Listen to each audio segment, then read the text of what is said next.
রাখার পর ওয়াতুল্লিয়া, আমাকে আপনাকে মরণের পর যখন বাসতলায় রেখে আসা হবে, আসার পর তুওয়াল্লিয়া, আমাকে আপনাকে যখন পিছনে রাইখা।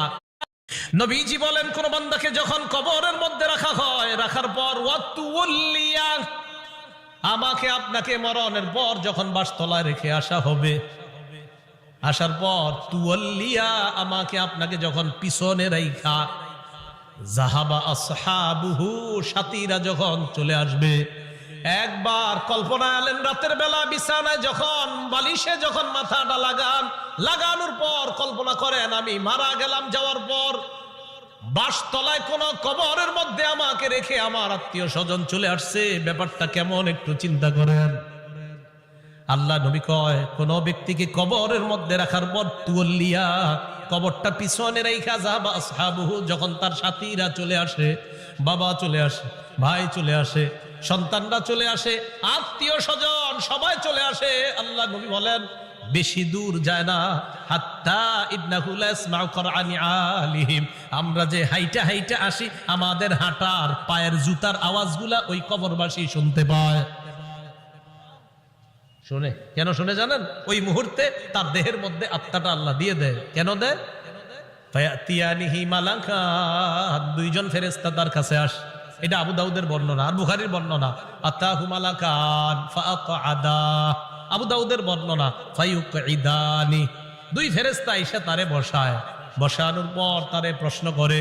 এর মধ্যে তিন প্রশ্নের মধ্যে একটা প্রশ্ন হলো আল্লাহ নবীর ব্যাপারে জানতে চায়, তাকে চিনুনি?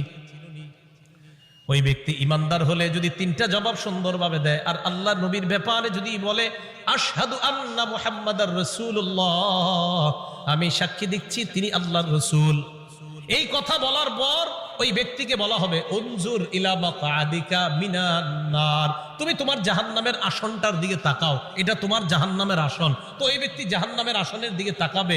এরপর বলা হবে আবদালাকাল্লাহু মাকআদাম মিনাল জান্নাহ, জাহান্নামের আসনের পরিবর্তে আল্লাহ তোমাকে জান্নাতের আসন দান করছেন। আবু হুরায়রা রাদিয়াল্লাহু তাআলা আনহুর বর্ণনা, তিনি বলেন খরাজা রাসূলুল্লাহ সাল্লাল্লাহু আলাইহি ওয়াসাল্লাম যাতা ইয়াউমিন আও যাতা লাইলা, একদিন রাতে অথবা দিনে রাসূল বাসা থেকে বের হলেন। কোথা থেকে বের হইছে? রাতে বা দিনে। বের হওয়ার পর আসছে, আয়েশা দেখে ফাইদা হুয়া বিআবি বকর ওয়া উমর, নবীজি দেখে আবু বকর ওমর বসা। আবু হুরায়রা রাদিয়াল্লাহু তাআলা আনহু বলেন নবীজি বাসা থেকে বের হয়েছে, বের হয়ে দেখে আবু বকর ওমরও বসা। এই হাদিসটা একটু মন দিয়ে সবাই শুনেন আর নিজেদের জীবনটা একটু চিন্তা করে নিন। নবীজি তাদের দুইজনকে প্রশ্ন করলেন, আবু বকর এবং ওমর, এই দুই সাহাবী, বিখ্যাত দুই সাহাবীকে প্রশ্ন করলেন, আচ্ছা তোমরা এইখানে এই মুহূর্তে কেন? মা আখরাজাকুমা ফি হাদিহিস সাআ, এই সময়ে তোমরা এখানে কেন? অসময়ে মানে এই সময় মানে অসময়ে, আরে এই সময়ে তোমরা এখানে কেন? এই হাদিস দ্বারা বোঝা যায় সাধারণত যে সময় মানুষ ঘর থেকে বেশি একটা বের হয় না, ওই সময়ে নবীও বের হইলেন, আবু বকরও বের হইছে, ওমরও বের হইছে। নবী বের না হইলে জিজ্ঞাসা করে গেলেন। তো আবু বকর ওমর জবাব দিলেন, আহারে কি জবাব দেয় দেখেন, ক্বালাল জুউ ইয়া রাসূলুল্লাহ, হুজুর খিদা লাগছে, ক্ষুধার কারণে বের হইছে। সম্পদ সব ছেড়ে এসে মক্কায় নবীর সাথে চলে এসে মদিনায়। নবীজি যে জবাবটা দিলেন, আল্লাহ নবী বললেন আল্লাযী নাফসি বিয়াদিহি আখরাজানিল্লাযী আখরাজাকুমা। আবু বকর ওমরকে আল্লাহ নবী বলেন, আল্লাহর কসম আবু বকর ওমর, তোমরা যে ক্ষুধার কারণে বের হয়েছ, আমিও ক্ষুধার কারণে বের হইছি।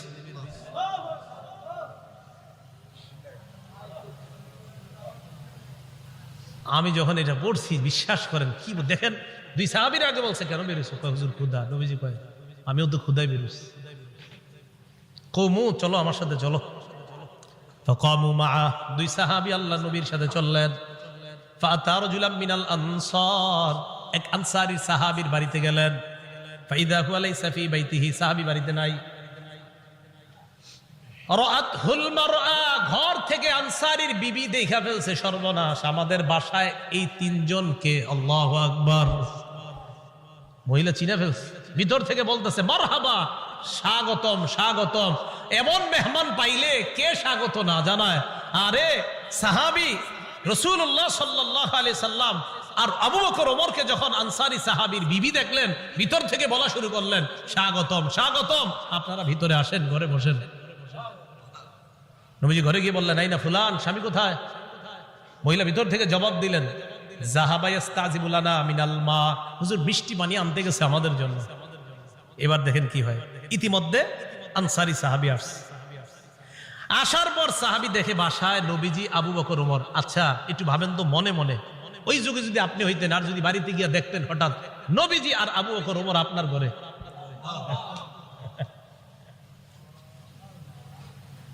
সাহাবী দেখে কি কয়, মা আহাদুল ইয়াউমা আকরামা আদিয়াফা মিন্নি।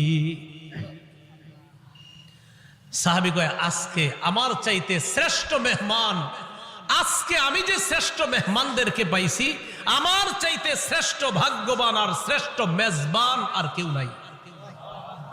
আমি এমন তিনজন মেহমান পেয়েছি। তাড়াতাড়ি বাগানে গেছে, খেজুর বাগানে। যা আবিল আজ, খেজুরের ছড়ি নিয়ে আসছে। ফিহি বুসরুন আর রতবুন ওয়া ইয়াবিস, শুকনা খেজুর আছে, ভিজা খেজুর আছে, কাঁচা খেজুর আছে। আইনা কয় যেটা মন চায় এটা খায়। আখজাল মুদিয়া, ছুরি নিছে, চাকু নিছে। নবীজি কই যাও? হুজুর পশু জবাই করতে হবে। কি জবাই করবে? মাথা মানে পেরেশান হয়ে গেছে। আমার এই তিন মেহমানকে কেমনে মেহমানদারি করবে? পশু জবাই করতে হবে। নবী কয় ইয়াকা ওয়াল হালুব, এই তুমি আবার মাথা গরম কইরা দুধ আলু কোন পশুরে জবাই করো না। দুধ দেয় যে পশু, বর্তমানে দুধ দিতেছে এরকম পশু জবাই করো না। জি ঠিক আছে। ফাজাবা হালাহুম, স্বাভাবিক একটা বকরি জবাই করছে। নবীজিরে গোস্ত দিয়ে, খেজুর দিয়ে, মিষ্টি পানি দিয়ে মেহমানদারি করলেন।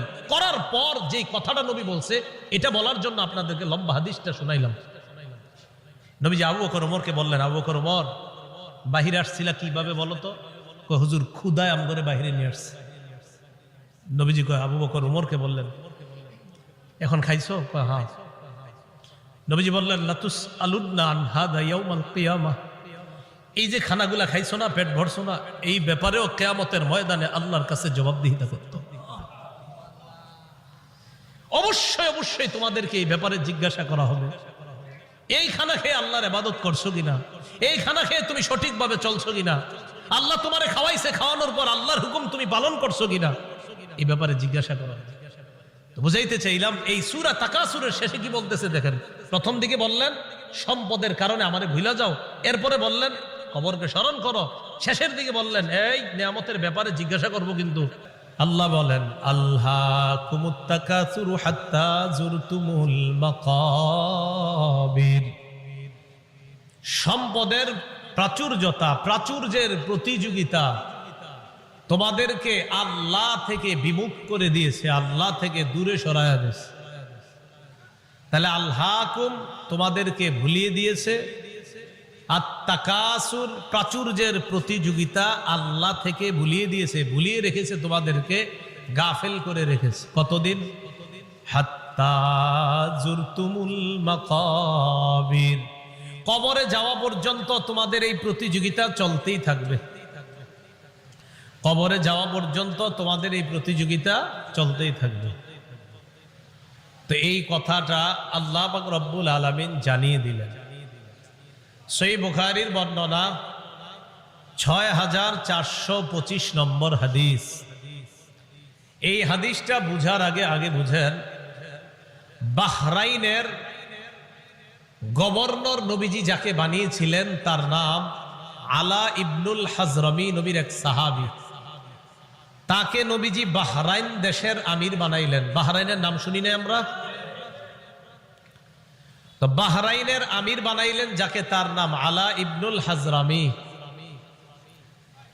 এই আলা ইবনুল হাজরামিকে রাসূলুল্লাহ সাল্লাল্লাহু আলাইহি সাল্লাম বাহরাইনের আমির বানায়া দিলেন। এখন বাহরাইনের সাথে রাসূলের চুক্তি হয়েছে। চুক্তিটা হলো এই, বাহরাইন মুসলমানদের অধীনে থাকবে, তারা ট্যাক্স দিবে, কর দিবে, জিজিয়া দিবে, তো নবীজি কি করলেন, তার এক সাহাবীকে পাঠাইলেন বাহরাইন থেকে কর বা জিজিয়া বা ট্যাক্স নিয়ে মদিনা আসার জন্য। এতটুকু কথা বুঝছেন? নবীজির অধীনস্থ এক ব্যক্তি বাহরাইনের আমির। তো নবীজি মদিনা থেকে আরেক সাহাবীকে পাঠাইলেন, যাও বাহরাইনের ট্যাক্স গুলা নিয়ে আসো, গরিবদের যে গরিবদেরকে সাহায্য সহযোগিতা করবো যেগুলা দিয়ে এগুলা নিয়ে আসো। এতটুকু বুঝে থাকলে হাদিসটা বলবো। এতটুকু বুঝছি তো সবাই? আচ্ছা।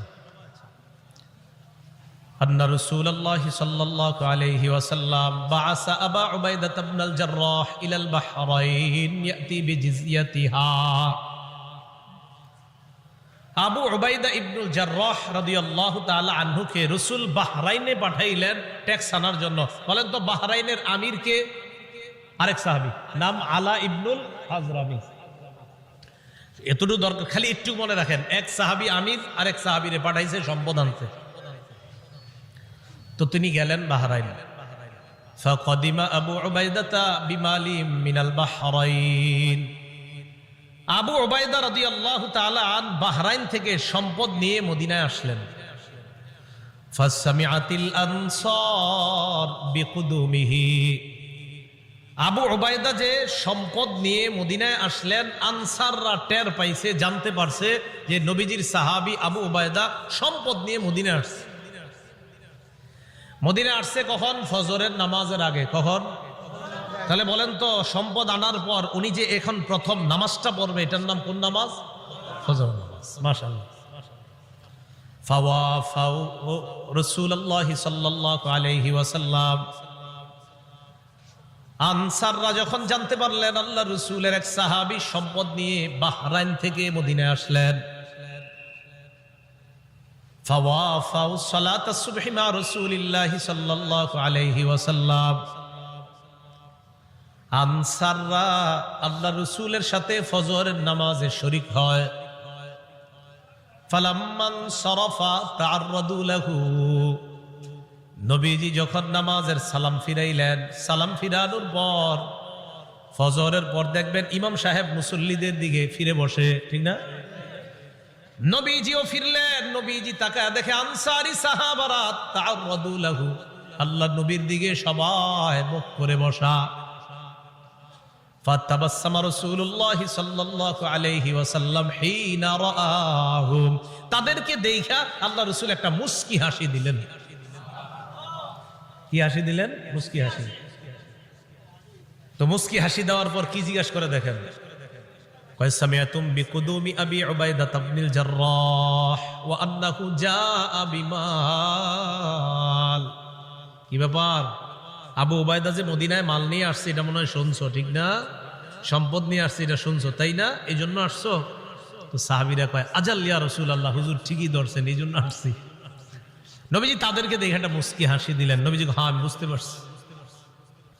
এবার আল্লাহ নবী বললেন, আবশিরু, সুসংবাদ গ্রহণ করো, আম্মিলু মা ইয়াসুররুকুম, তোমরা আশা করো যা তোমাদেরকে আনন্দিত করবে। তবে একটা কথা শোনো, মাল ফাকর আখশা আলাইকুম, তোমরা গরিব হয়ে যাবা, দরিদ্র হয়ে যাবা, এই দারিদ্রতার আশঙ্কা তোমাদের ব্যাপারে আমি করছি না। ওয়ালাকিন আখশা আলাইকুম আন তুবসাতা আলাইকুমুদ দুনিয়া কামা বুসিতাত আলা মান কানা ক্বাবলাকুম, তবে আমি আশঙ্কা করছি দুনিয়া তোমাদের সামনে এমন ভাবে বিছায়া দেওয়া হবে যেমন অতীত জামানার মানুষের সামনে দুনিয়া বিছায়া দেওয়া হয়েছে। প্রচুর সম্পদের মালিক হবা তোমরা, এটা আমার আশঙ্কা। আমি এই আশঙ্কা করি না তোমরা গরিব হবা, বরং আমি এই আশঙ্কা করছি অতীতের মানুষের মতো তোমাদের প্রচুর সম্পদ হবে। তারপর কি আশঙ্কা করি জানো? ফাতানাফাসুহা কামা তানাফাসুহা, আমার আশঙ্কা তারা যেমন সম্পদের প্রতিযোগিতা করছে তোমরাও সম্পদের প্রতিযোগিতা করবা, এটা আমার আশঙ্কা। তো রাসূলুল্লাহ সাল্লাল্লাহু আলাইহি সাল্লাম এই কথা বলার পর শেষের দিকে বলেন, শোনো তোমরা, আমি যে আশঙ্কা করছি তোমরা সম্পদের প্রতিযোগিতা করবা, অতীত জামানার মানুষের মতো সম্পদের প্রতিযোগিতা করবা, এক পর্যায়ে সম্পদ কি করবে তোমাদেরকে জানো? নবীজি বলেন, ফাতুলহিয়াকুম কামা আলহাতুহুম সম্পদ যেমন তাদেরকে আল্লাহ ভুলাইয়া দিছে, তোমাদেরকেও তোমাদের সম্পদ আল্লাহ থেকে দূরে সরাইয়া দিবে। নাউজুবিল্লাহ। হাদিস দ্বারা বোঝা যায় সম্পদ বেশি হওয়া দোষের না, কিন্তু সম্পদ বেশি হইলে যদি আল্লাহরে ভুলে যায় মানুষ, এটা দোষের। সম্পদ বেশি হয়ে যদি কারে ভুলে যায়? সম্পদ দিছে কে? এখন আল্লাহ ভুলে গেছে। নবীজি বলেন, আমার আশঙ্কা অতীত জামানার মানুষ যেমন সম্পদ পেয়ে প্রতিযোগিতায় নাইমা আল্লাহরে ভুলে গেছে, তোমরাও আল্লাহকে ভুলে যাবা, এটা আমার আশঙ্কা। আল্লাহ আমাদেরকে হেফাজত করেন। তো এই কথাটাই আল্লাহ বললেন, আল্লাহকুমুত তাকাসুর, সম্পদের প্রাচুর্যের প্রতিযোগিতা তোমাদেরকে আল্লাহর ইবাদত থেকে দূরে সরে রাখছে, গাফেল করে রাখছে। কতদিন জানো? হাত্তা যুরতুমুল মাকাবির, কবরে যাওয়া পর্যন্ত এই অবস্থা চলবে। মুসলিম শরীফের একটা হাদিস শোনেন, আমাদের মাদ্রাসার পাঠ্যপুস্তক অনুসারে 2958 নম্বর হাদিস, আর যারা মোবাইলে পকেটে রাখেন এই মোবাইল অনুযায়ী 7310 নম্বর হাদিস। আবার কইলা মিলেনি আছে অনেকে। তো মুসলিম শরীফের আপনারা যারা মোবাইলে অ্যাপস চালান সেটাতে 7310 দেখেন মিলবে 100%। আর আমাদের মাদ্রাসার পাঠ্যপুস্তক অনুসারে 2958 নম্বর হাদিস। এই হাদিসের মধ্যে আসছে রাসূলুল্লাহ সাল্লাল্লাহু আলাইহি ওয়াসাল্লাম বলেন, ক্বালা রাসূলুল্লাহ সাল্লাল্লাহু আলাইহি ওয়াসাল্লাম, ইয়াকুলু ইবনু আদম মালি মালি ওয়া হাল্লাকা ইয়া ইবনা আদম ইল্লা মা আকালতা আও লাবিস্তা আও তাসাদদাকতা। হাদিসটা মন দিয়ে শুনেন, আগে আমার সাথে বলেন। আদম সন্তান কয় আমার সম্পদ, আমার সম্পদ। নবীজি কয় তোমার সম্পদ, তোমার সম্পদ। একজনে কয় আমার বাড়ি আছে, আমার গাড়ি আছে, আমার মার্কেট আছে, আমার 10টা দোকান আছে। আদম সন্তান এগুলা বলে। নবীজি কয় থুর মিয়া, তোমার মাত্র 3টা জিনিস আছে। না আমরা কই আমার 10 কাঠা জায়গা আছে, 20 বিঘা জমিন আছে। নবী কয় 3টা জিনিস আছে। এবার মন দিয়ে শোনেন হাদিসটা। বলেন আমরা বলি আমাদের এটা আছে সেটা আছে, নবী কয় সম্পদ 3টা। বলেন কয়টা? 3টা। قال رسول الله صلى الله عليه وسلم يقول ابن آدم مالي مالي, আদম সন্তান কয় আমার সম্পদ, আমার সম্পদ। وهل لك يا ابن آدم من مالك إلا ما أكلت فأفنيت, ও আদম সন্তান তোমার 3টা সম্পদ। 1 নাম্বার সম্পদ যা খাইলা, খাওয়ার পর শেষ করলা, পিছনের রাস্তা দিয়ে বের করলা, এটা তোমার 1 নাম্বার সম্পদ। যা খাইছেন এটাই সম্পদ, এটাই তো সম্পদ।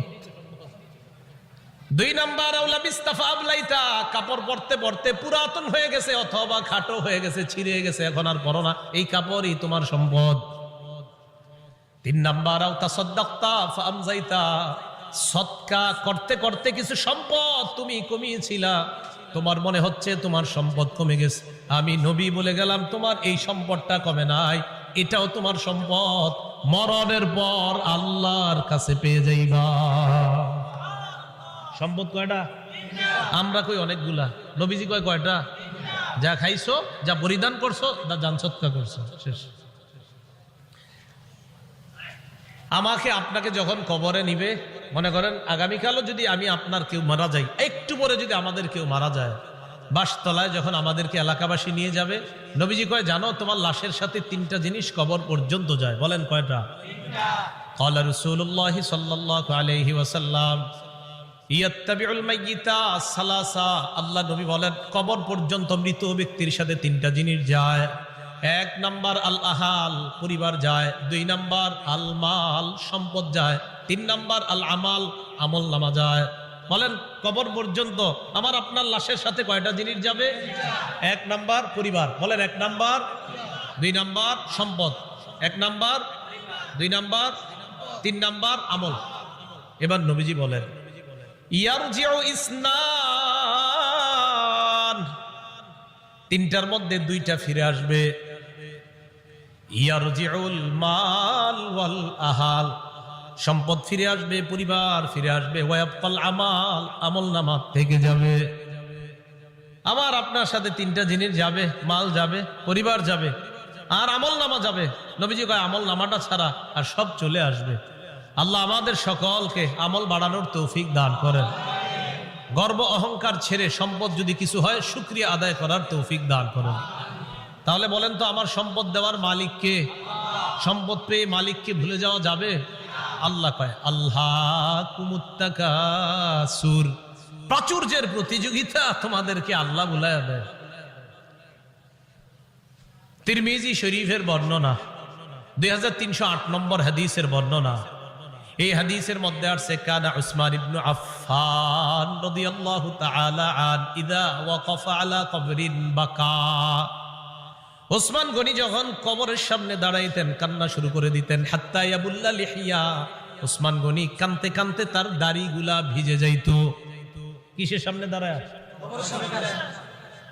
ফাকিলা লাহু, ওসমানকে বলা হলো তাজকুরুল জান্নাতা ওয়ান নার, আপনি জান্নাতের আলোচনা করেন, জাহান্নামের আলোচনা করেন। ওয়ালা তাবকি, তখন তো কান্দেন না।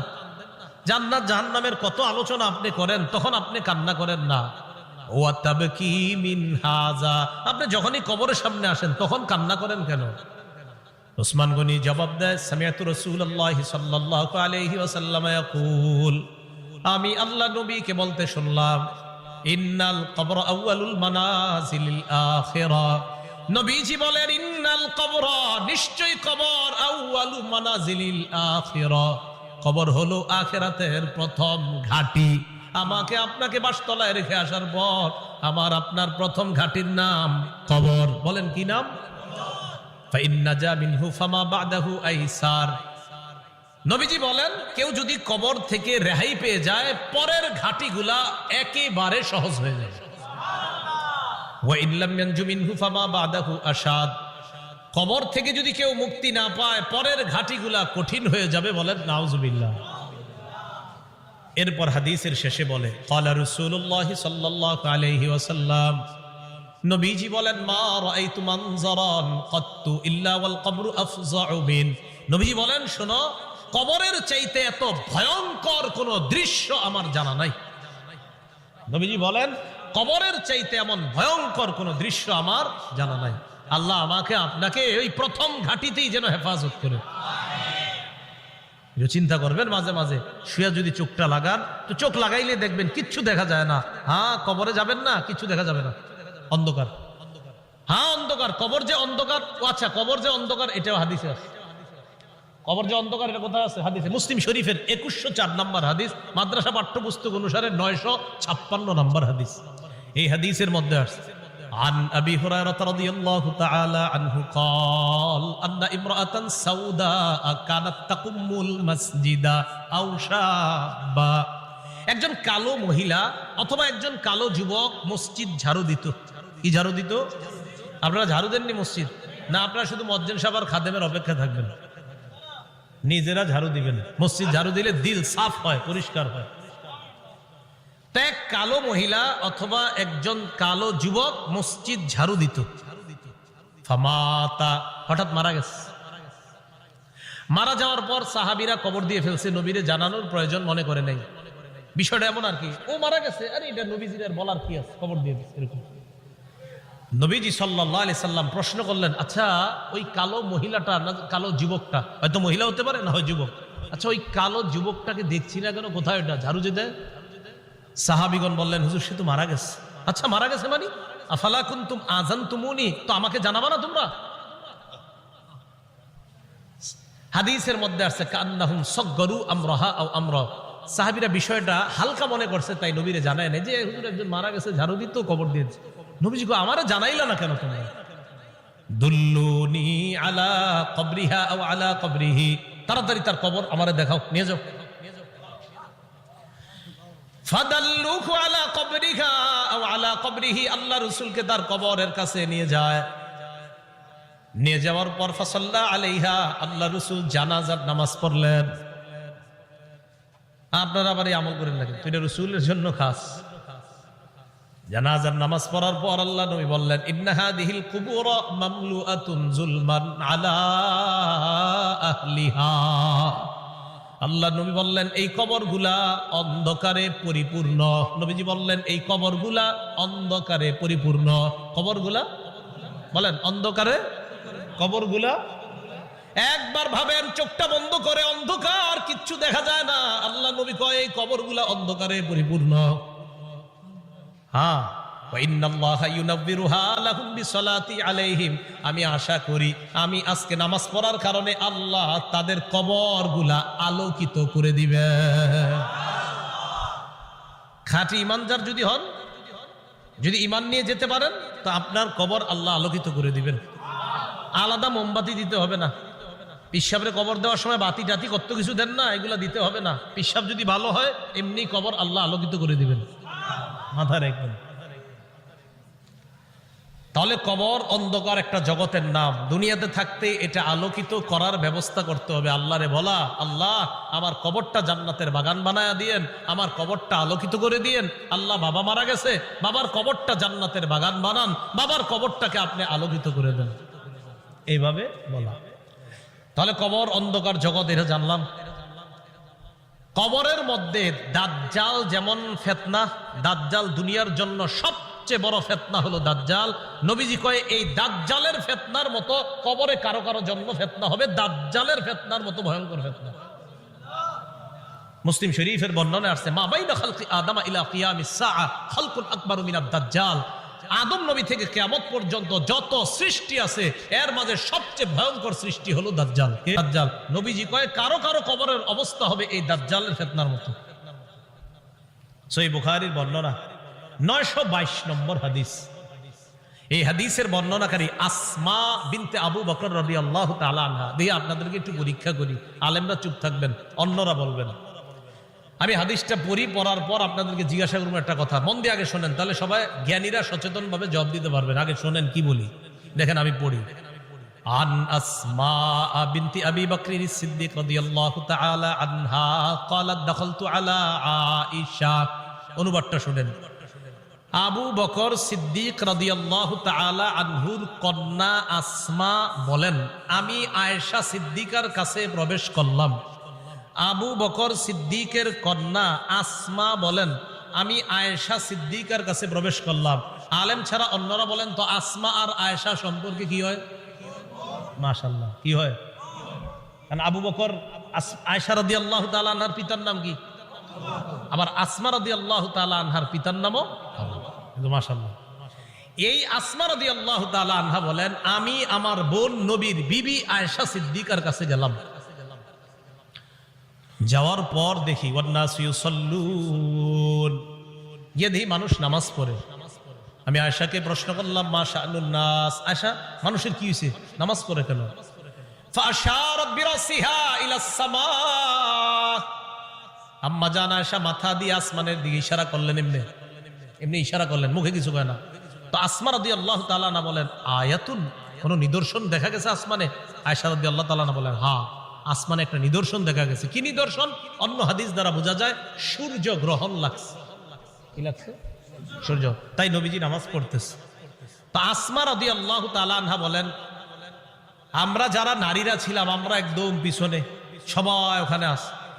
হয় নবীজি নামাজটা এত লম্বা করলেন, ফাতালা রাসূলুল্লাহ সাল্লাল্লাহু আলাইহি সাল্লাম, নবীজি নামাজ এত দীর্ঘ করলেন, হাত্তা তাজাল্লানিল গাশিয়ু, আমি বেহুশ হয়ে গেছি।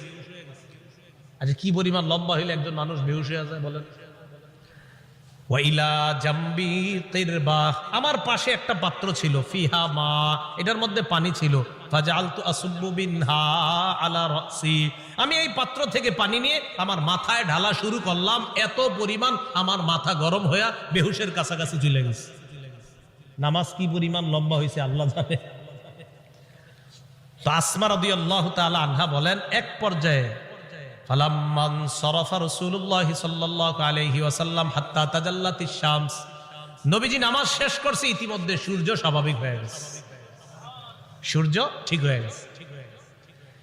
আমি যেই কথাটা বলার জন্য আপনাদেরকে হাদিসটা শোনাইতেছি, কোনটা? দাজ্জালের ফিতনা, এটা শোনানোর জন্য। এবার দেখেন নবীজি কি বলেন। নবীজি বলেন, নবীজি নামাজের পর একটা ভাষণ দিলেন, খুতবা দিলেন, নামাজের পর ভাষণ দিলেন। ভাষণের মধ্যে নবী বললেন, মা মিন শাইইন লাম আকুন উরিতুহু ইল্লা ক্বাদ রাআইতুহু ফি মাকামি, ইতিপূর্বে আমাকে যা দেখানো হয় নাই আজকে আমি সব দেখছি। এই নামাজের মধ্যে আমি সব। নামাজটা কি শর্ট ছিল না লম্বা? নবীজি বলেন, ইতিপূর্বে আমাকে এমন যা কিছু দেখানো হয় না আজকে আমি সব দেখছি। শেষে কি কয় জানেন? হাত্তাল জান্নাহ ওয়ান নার, জান্নাত জাহান্নামও দেখছে। আরেকটা বর্ণনা আছে, সূর্য গ্রহণের নামাজে নবীজি দাঁড়াইছে না, আমার দিকে তাকান, সামনের কাতারের সাহাবী যারা তারা তাকায় দেখে নবীজি নামাজের মধ্যে হঠাৎ এমন করছে, যে এমন করছে এভাবে। তো নামাজ শেষ, আপনারা আবার এরকম করে না, পুরাটা শোনেন আগে। একদল করবো কি যে নবীজি এরকম করছে আমিও করবো, আরে পুরাটা শোনেন কি কয়। নামাজ শেষ করার পর নবীজিকে এক সাহাবী বললেন, হুজুর আজকে আপনি এমন একটা কাজ করছেন যেটা অতীতে দেখি নেই। নবীজি আচ্ছা খেয়াল করছো? হ্যাঁ।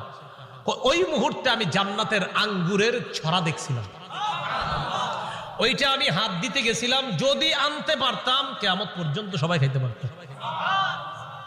আপনি আগে আঙ্গুর দেখেন নামাজে, তো দেখলেন হাত দিবেন, দেন না তো এই জন্য আমল করতে চান না। তো রাসূলুল্লাহ সাল্লাল্লাহু আলাইহি সাল্লাম বলেন, মা মিন শাইইন লাম আকুন উরিতুহু ইল্লা ক্বাদ রাআইতুহু ফি মাকামি। ইতিপূর্বে আমাকে যা দেখানো হয় নাই আজকে আমি সব দেখলাম। হাত্তাল জান্নাত ওয়ান নার, জান্নাত জাহান্নাম আমি দেখলাম। নবীজি বলেন, ইন্নাহু ক্বাদ উহিয়া ইলাইয়া আন্না, আল্লাহ রাসূল বলেন আমার কাছে এই ওহী প্রেরণ করা হয়েছে, আন্নাকুম তুফতানুনা ফিল কুবুর মিসলা আও করিবা মিন ফিতনাতি দাজ্জাল। আল্লাহ নবী বলেন আমার কাছে এই ওহী দেওয়া হয়েছে, তোমরা কবরের মধ্যে অনেকে এমন ফিতনার মধ্যে পড়বা যেই ফিতনাটা হবে দাজ্জালের ফিতনার মতো ফিতনা। বলেন নাউজুবিল্লাহ। বিশ্বাস করেন দাজ্জালের ব্যাপারে আমি পড়ছি বলে আপনাদেরকে বলে বুঝাইতে পারতেছি না, তো আমি বুঝতেছি যদি দাজ্জালের ফিতনাটা হয় তো কত বড় ভয়ঙ্কর ফিতনা হবে। আমি সবগুলা কথা বললে বুঝতে পারতেন যে দাজ্জাল কতটা ভয়ঙ্কর ফিতনার নাম। রাসূল বললেন কবরে অনেকের এই ফিতনা হবে দাজ্জালের মতো, খুব ভয়ঙ্কর ফিতনা, ও কঠিন ভয়ঙ্কর ফিতনা। আল্লাহ আমাদেরকে হেফাজত করেন। তো আল্লাহ কয় এই কবর পর্যন্ত তোমরা সম্পদের প্রতিযোগিতা চলে, যেই কবরে এই অবস্থা হবে আর তোমরা সম্পদ নিয়ে ব্যস্ত আছো। সহিহ বুখারীর বর্ণনা 1372 নম্বর হাদিস। এই হাদিসের বর্ণনাকারী আম্মা জান আয়েশা সিদ্দিকা রাদিয়াল্লাহু তাআলা আনহা, তিনি বলেন, আন্না ইয়াহুদিয়াতান দাখালাত আলা আয়েশা সিদ্দিকা রাদিয়াল্লাহু তাআলা আনহা ফাসাআলাত আন আযাবিল কবর। এক ইহুদি নারী আম্মাজান আয়েশার কাছে এসে কবরের আযাব সম্পর্কে জিজ্ঞাসা করছে। আম্মাজান আয়েশা সিদ্দিকা রাদিয়াল্লাহু তাআলা আনহা জবাব দিলেন, আযাকিল্লাহু মিন আযাবিল কবর, আল্লাহ তোমারে গজবে কবরের আযাব থেকে হেফাজত করুক। এটা আম্মাজান বইলা নবীজির কাছে গেছে। ফাসাআলাত আয়েশা রাসূলুল্লাহ সাল্লাল্লাহু আলাইহি ওয়াসাল্লাম আন আযাবিল কবর। আম্মা জান আয়েশা আল্লাহ রাসূলকে কবরের আযাব সম্পর্কে জিজ্ঞাসা করলেন। আল্লাহ নবী জবাব দিলেন, আযাবুল কবর, হ্যাঁ কবরের আযাব সত্য। বলেন কবরের আযাব সত্য। তাহলে কবরের আযাব কি বলেন তো? সত্য। এটা নবীজি জানায়া দিলেন তার বিবিকে। সহিহ বুখারীর 1338 নম্বর হাদিস। এই হাদিসের মধ্যে আসছে, قال رسول الله صلى الله عليه وسلم العبد اذا وضع في قبره। নবীজি বলেন কোন বান্দাকে যখন কবরের মধ্যে রাখা হয়, রাখার পর ওয়াতুল্লিয়া, আমাকে আপনাকে মরণের পর যখন বাসতলায় রেখে আসা হবে, আসার পর তুওয়াল্লিয়া, আমাকে আপনাকে যখন পিছনে রাইখা, যাহাবা আসহাবুহু, সাথীরা যখন চলে আসবে। একবার কল্পনা আলেন রাতের বেলা বিছানায় যখন বালিশে যখন মাথাটা লাগানোর পর কল্পনা করেন আমি মারা গেলাম, যাওয়ার পর বাসতলায় কোন কবরের মধ্যে আমাকে রেখে আমার আত্মীয় স্বজন চলে আসছে, ব্যাপারটা কেমন একটু চিন্তা করেন।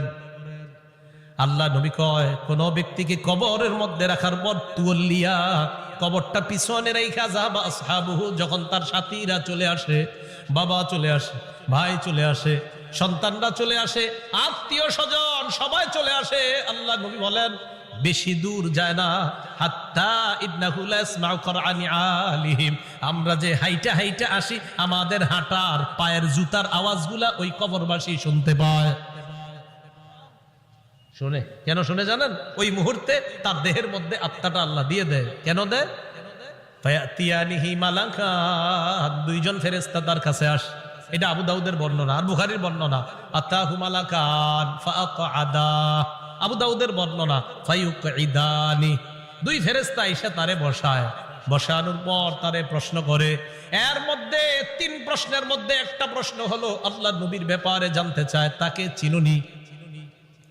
ওই ব্যক্তি ইমানদার হলে যদি 3টা জবাব সুন্দরভাবে দেয়, আর আল্লাহ নবীর ব্যাপারে যদি বলে আশহাদু আন্না মুহাম্মাদার রাসূলুল্লাহ, আমি সাক্ষী দিচ্ছি তিনি আল্লাহর রাসূল, এই কথা বলার পর ওই ব্যক্তিকে বলা হবে উনজুর ইলা মাকআদিকা মিনান নার, তুমি তোমার জাহান্নামের আসনটার দিকে তাকাও, এটা তোমার জাহান্নামের আসন। তো এই ব্যক্তি জাহান্নামের আসনের দিকে তাকাবে।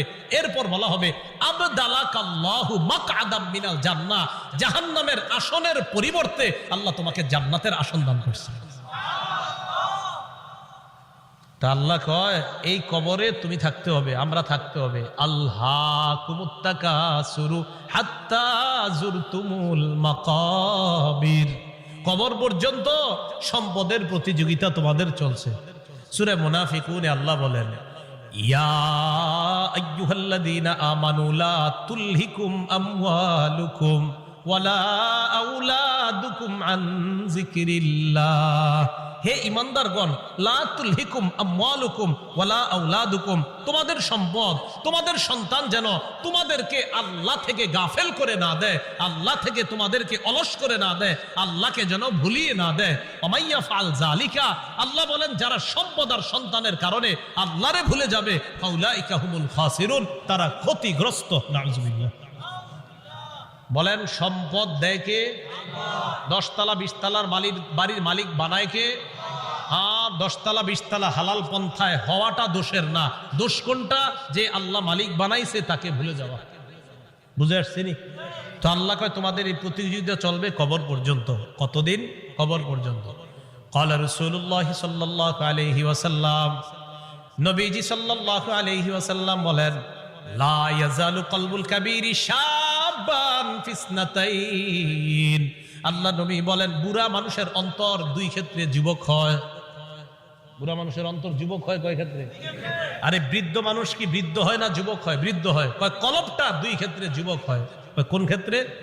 ফি হিরসিল মাল, 1 নাম্বার সম্পদের লোভ, 2 নাম্বার ওয়াতুলিল আমাল, লম্বা আশা। কি আশা? লম্বা আশা। কেউ কাকা কই যান? বয়স কত? কয় 75। কোথায় যাচ্ছেন? মসজিদে। মনটা খারাপ কেন? আর বইল না, 4টা ছেলে ইতালি থাকে, এক একজন 5 লাখ করে বেতন। 5 নাম্বার ছেলেটা বাংলাদেশে 50,000 টাকা বেতন। আরে তারে এখনো কোনো কুল কিনারা করে দিতে পারি নাই, টেনশনে আছে কাকা। রাসূলুল্লাহ সাল্লাল্লাহু আলাইহি সাল্লাম বলেন মানুষ বৃদ্ধ হয়, তার কলব 2 ক্ষেত্রে যুবক হয়। 1 সম্পদের লোভ, 2 লম্বা আশা, বড় আশা। আল্লাহ বুঝার তৌফিক দান করেন।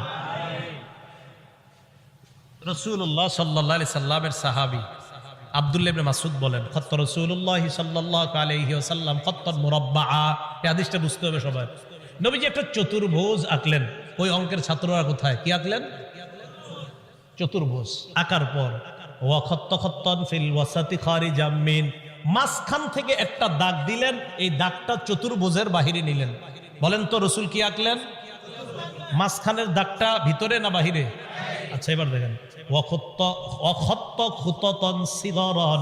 মাঝখানে ছোট ছোট কিছু দাগ দিস, এটা চতুর্ভুজ, মাঝখানে ছোট ছোট কিছু দাগ, আর মাঝে একটা বড় দাগ, এই আশেপাশে কিছু ছোট ছোট দাগ, মাঝখানে লম্বা একটা দাগ। বলেন তো লম্বাটা কি ভিতরে আছে না বাহিরে? আচ্ছা একটু বুঝছেননি কথা। সুম্মা ক্বালা রাসূলুল্লাহ সাল্লাল্লাহু আলাইহি ওয়াসাল্লাম, নবীজি বলেন হাদাল ইনসান, মাঝখানের দাগটা হলো মানুষ, মাঝখানের দাগটা। ওয়াহাদাল্লাযী মুহিতুন বিহি আও ক্বাদ আহাতা বিহি আজালু, চারদিকের চতুর্ভুজটা এটা হলো তার আয়ু, জীবন। এবার বলেন চারপাশে এই যে চতুর্ভুজটা, মাঝের দাগটা, বলেন মাঝের দাগ চতুর্ভুজ, চতুর্ভুজ আয়ু মানে জীবন, এই জীবন এটা তার জীবন, মাঝে মানুষ। দাগ কি শেষ না? মাঝে ছোট ছোট কিছু আছে, মাঝের ছোট ছোট দাগগুলা হাদিহিল আরাজ, এগুলা তার পেরেশানি, বিপদ, বালা মুসিবত, রোগ বিমারি, একটা আসে ভালো হয় আর একটা আসে, এরকম চলেনি জীবনে? একটার পর একটা আসতে থাকে। এই আসতে আসতে এক পর্যায়ে আবার জিজ্ঞাসা করছি, চারদিকের দাগ, মাঝের দাগ, ছোট্ট ছোট্ট দাগগুলা বালা মুসিবত, বিপদ আপদ, ব্যস্ততা। মাঝখানের দাগটা কি চতুর্ভুজের ভিতরে না বাহিরে?